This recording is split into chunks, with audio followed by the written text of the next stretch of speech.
મહુવા શહેરની નાલંદા પ્રાથમિક શાળા ખાતે ગુરુ પૂર્ણિમા મહોત્સવની ભાવસભર ઉજવણી કરવામાં આવી હતી.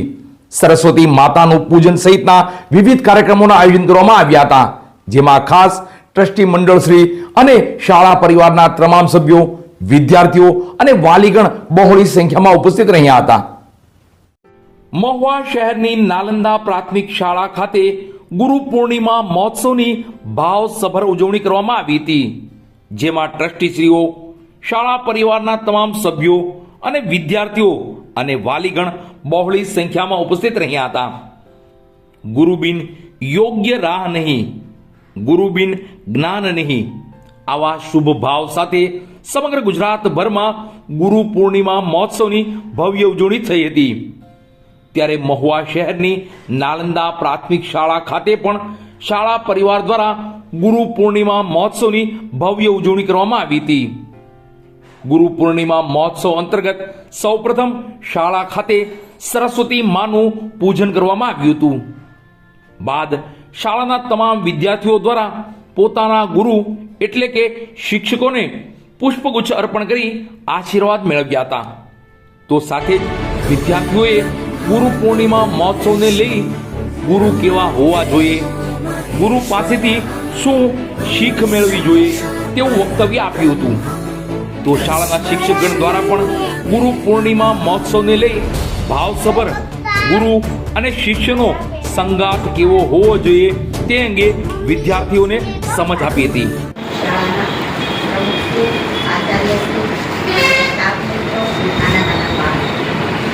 આજે ગુરુ પૂર્ણિમા જે અષાઢ સુદ પૂનમના દિવસે ઉજવવામાં ગુરુ પૂર્ણિમા, ગુરુ અને શિષ્ય બે એક સિક્કાની બે બાજુ હોય છે. એમ ગુરુ અને શિષ્ય બંનેનો સમાવેશ કરવામાં આવે છે. આપણે ધારીએ છીએ કે ગુરુ એટલે શું, તો કે આપણા મા બાપ છે, ગુરુ છે, એ આપણે ગુરુ માનવામાં આવે છે કે એની પાસેથી કંઈક ને કંઈક આપણને શીખવા મળે છે. એવું નથી કે નાના હોય એ પણ ગુરુ હોય અને મોટા હોય એ પણ ગુરુ. કોઈક ને કોઈકની પાસેથી કંઈક શીખવા મળે એ આપણા. પછી એ નાના હોય તો પણ ભલે, મોટા હોય તો પણ આપણને એ અજ્ઞાનના અંધકારમાંથી જ્ઞાનના અજવાળા તરફ કઈ ન જાય. જીવનનો માર્ગ આપણને ચિંતના એ આપણા. ગુરુ બ્રહ્મા ગુરુ વિષ્ણુ ગુરુદેવો મહેશ્વર ગુરુ સાક્ષાત પરબ્રહ્મ તસ્મૈ શ્રી ગુરવે નમઃ. આવી જ રીતના એકલવ્ય એને એના ગુરુ દ્રોણાચાર્ય, એકલવ્યને ધનુર્વિદ્યા શીખવવામાં આવે છે. જે ગુરુ દ્રોણાચાર્ય એને શીખવે છે અને એને કહે છે કે કઈ રીતે તારે શીખવું. એ ઝાડ ઉપર એક પક્ષી હોય છે, એણે એમ કીધું કે એ પક્ષી છે એની સામે ત્યારે ધ્યાન રાખી અને બાણ છોડવાનું છે, ન બીજી સાઈડ કોઈ ધ્યાન રાખવાનું નથી. માત્ર એ પક્ષી સામું ધ્યાન રાખી અને બાણ છોડવાનું છે. એવી જ રીતના બાળકો આપણે ક્લાસની અંદર આપણા ગુરુજનો આપણને જે કાંઈ શીખવે છે એમાં જ ધ્યાન રાખવાનું. બાજુવાળો છે એ શું કરે છે એની સાથે આપણે કાંઈ જોવાનું નહીં. એ લેશન કરે તોય ભલે, ન કરે તોય ભલે. આપણા ટીચર કે સર આપણને જે લેશન આપે છે એમાં જ આપણું ધ્યાન હોવું જોઈએ. એવી જ રીતના સ્વામી વિવેકાનંદ અને રામકૃષ્ણ પરમહંસ એના ગુરુ હતા. સ્વામી વિવેકાનંદ છે એ રામકૃષ્ણ પરમહંસ પાસે ઘણું શીખ્યા છે. રામકૃષ્ણ પરમહંસ છે એ શું કહે છે કે એને મહાકાળી મા ઉપર પૂર્ણ શ્રદ્ધા હતી. એને એવું જ કીધું હતું કે ભગવાન છે. તો સ્વામી વિવેકાનંદ એવું કહે છે કે ભગવાન છે નહીં. તો રામકૃષ્ણ પરમહંસે કીધું કે જો આપણે કોઈ પણ વસ્તુમાં આપણે ધગશ મહેનત હોય તો આપણને જરૂર સફળતા મળે છે. એવી જ રીતના એણે એમ કીધું સ્વામી વિવેકાનંદે કે જો ભગવાન હોય તો મને તમે ભગવાનના દર્શન કરાવો. તો રામકૃષ્ણ પરમહંસ 24 કલાક ધ્યાનમાં બેસતા હતા. એને મહાકાળી મા ઉપર પૂર્ણ શ્રદ્ધા હતી. તો તેણે એમ કીધું કે મને તો મહાકાળી માના દર્શન કરાવો. તો રામકૃષ્ણ પરમહંસે સ્વામી વિવેકાનંદને મહાકાળી માના દર્શન સાક્ષાત કરાવ્યા હતા. તો એટલા માટે એને રામકૃષ્ણ પરમહંસને ગુરુ માનવામાં આવે છે. તો હું બાળકો એટલું જ કહીશ કે તમારા જે ગુરુઓ છે અહીંયા જે ભણાવે એ તો કંઈક ને કંઈક એમાંથી તમે શીખજો. આજે હું એટલું જ કહું છું કે ટીચર આગળ તમે કંઈક નિયમ લેજો કે ટીચર બધું જ લેશન લાવી, ટીચર કહેશે એમ હું કરીશ. બરોબર? તો બધા કરશો ને એમ? કરશો ને? બસ. સંસ્થાના આદરણીય આચાર્યશ્રી, આપણા શિક્ષક મિત્રો અને મારા વહાલા વિદ્યાર્થી મિત્રો, પહેલા તો મારા તરફથી તમને બધાને ગુરુ પૂર્ણિમાની ખૂબ ખૂબ શુભકામનાઓ.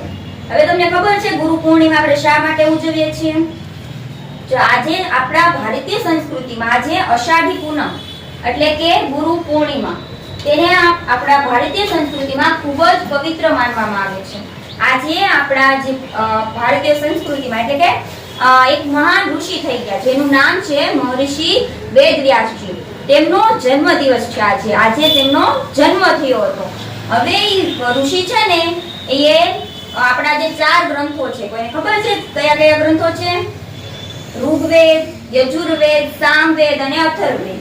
આ 4 વેદોની રચના કરી હતી. અને જે આપણો મહાગ્રંથ છે ને મહાભારત, જે બધાએ જોઈ હશે, ટીવીમાં આવતી હશે, મહાભારત જે મહાગ્રંથ કહેવામાં આવે છે ને એની રચના પણ જ્યાં મહર્ષિ વેદવ્યાસજી છે ને એ કરી હતી.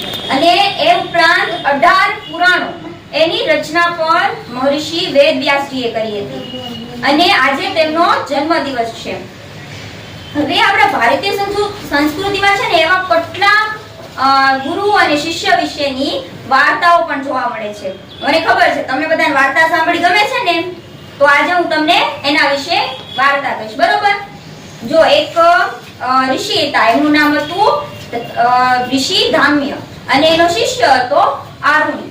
હવે જે ઋષિ ધામ્ય હતા ને એક દિવસ એના શિષ્યને કહે છે કે વરસાદ બહુ જ આવી રહ્યો હતો. તો ઋષિ ધામ્ય કહે છે વરસાદ આવી રહ્યો છે, તારે આપણે ખેતરે જવાનું છે અને ધ્યાન રાખવાનું છે. વરસાદ છે ને વરસાદનું પાણી ખેતરમાં ન આવી જાય.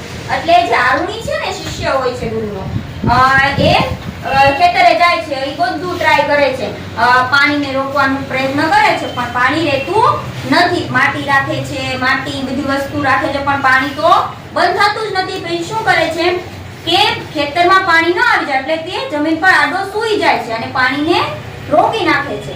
પછી આખી રાત એમ આડો નાડો સૂતો રહે છે. પછી સવારે ઋષિને એમ થાય છે આરુણી ક્યાં છે?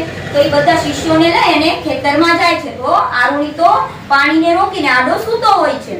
પછી ઋષિ છે ને એનું જે સમર્પણ, જે એના ગુરુ પ્રત્યે જેનું સમર્પણ ભાવના હતી જોઈ અને ઋષિ છે ને એને આશીર્વાદ આપે છે. અને જે પછી આ શિષ્ય આરુણી છે ઈ મોટો થઈને સમય જતા એક મહાન ઋષિ બન્યો, જેને આપણે અત્યારે જોઈએ છીએ. એનું નામ છે ઉદાલક. ઈ ઉદાલક ઋષિ ઉદાલક તરીકે વિખ્યાત થયા, જે આપણને મહાભારત ગ્રંથના આદિ પર્વમાં આ પ્રસંગ આપણને જોવા મળે છે. આવો જ એક પ્રસંગ છે, બીજી વાર્તા છે સરસ મજાની. એક ગામ હોય છે, બરોબર? એમાં એક ખૂબ જ ભોળી સ્ત્રી રહેતી હોય છે. ખૂબ જ દયાળુ અને સ્વભાવની સારી એવી સ્ત્રી રહેતી હોય છે. અને ત્યારે એક ઋષિ એટલે કે એક દુષ્ટ માનવ, તે ચોરી કરતો હોય છે ને એવો આવે છે. એ આવે છે અને કહે છે ભિક્ષામ દેહી. આપણા ઘરે પણ આવતા હોય ને બધા, એટલે આવે છે ને સાધુ, અને એવી ઈ જાય છે અને કહે છે ભિક્ષામ દેહી. તો પછી છે ને સ્ત્રી બહાર આવે છે ઘરની અને એમ કહે છે કે ઋષિને કઈ દેવા આવે છે, બરોબર? તો એ ભિક્ષા નથી લેતો. એ કહે છે કે તો તમે દીક્ષા લીધેલી છે, તમે ગુરુ દીક્ષા લીધેલી છે? તો ઈ તો ના પાડે છે કે નહીં.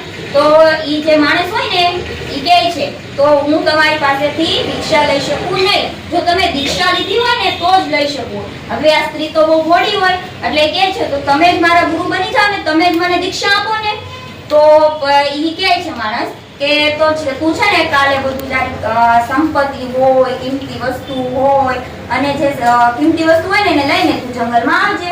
હવે સ્ત્રી તો બચારી ભોળી હોય એટલે ઈ બધી એની કિંમતી વસ્તુઓ હોય, ઘરેણા હોય, બધી વસ્તુ લઈને જંગલમાં બીજા દિવસે જાય છે. ત્યાં ઋષિ હોય છે માણસ. હવે ઈ શું કરે છે, એને ઝાડ સાથે બાંધી દે છે.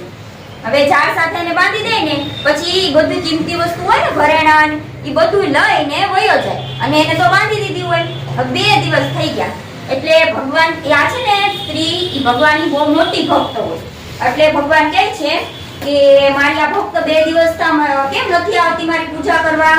પછી નારદજીને બોલાવે, એટલે નારદજી તો નારાયણ નારાયણ કરતા કરતા આવે અને પછી તો ભગવાન કહે છે કે જાઓ તમે પૃથ્વીલોક પર જાઓ અને જો મારી ભક્ત ક્યાં છે. તો પછી નારદજી છે ને એ પૃથ્વીલોક પર આવે છે અને નારાયણ નારાયણ કરતા કરતા જે સ્ત્રી છે એને ગોતવા માટે નીકળે છે. તો એ તો જંગલમાં જાય ને તો સ્ત્રીને ઝાડ સાથે બાંધેલી હોય છે, એટલે પાછા નારદજી જાય છે અને ભગવાનને કહે છે કે તમારી જે ભક્ત છે એને તો એ તો ઝાડ સાથે બાંધેલી છે. એટલે પછી ભગવાન કહે છે તો ભગવાનને તો બધી ખબર જ હોય, એટલે ભગવાન કહે છે જાઓ તમે ઓલો જે દુષ્ટ માણસ છે ને એને ગોતી આવો. એટલે નારદજી પાછા પૃથ્વીલોક પર આવે છે અને નારાયણ નારાયણ કરતા કરતા એ માણસને ગોતવા નીકળી જાય છે. તો એ માણસ તો દુષ્ટ હતો એટલે ચોરી કરતો હોય છે, લૂંટ કરતો હોય છે, એવું કરતો હોય છે. ત્યારે નારદજી એને લઈને આવે છે અને પછી જ્યારે આવે ને માણસ ત્યારે ભગવાન એના ચતુર્ભુજ એટલે કે 4 ભુજાવાળા 4 હાથવાળા દર્શન આપે છે વિષ્ણુ ભગવાન.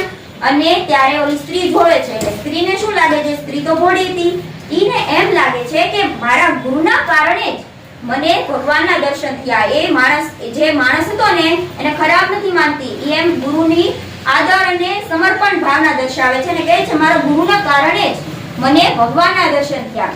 ત્યારે એ સ્ત્રી બોલે છે કે ગુરુ ગોવિંદ દોનો ખડે.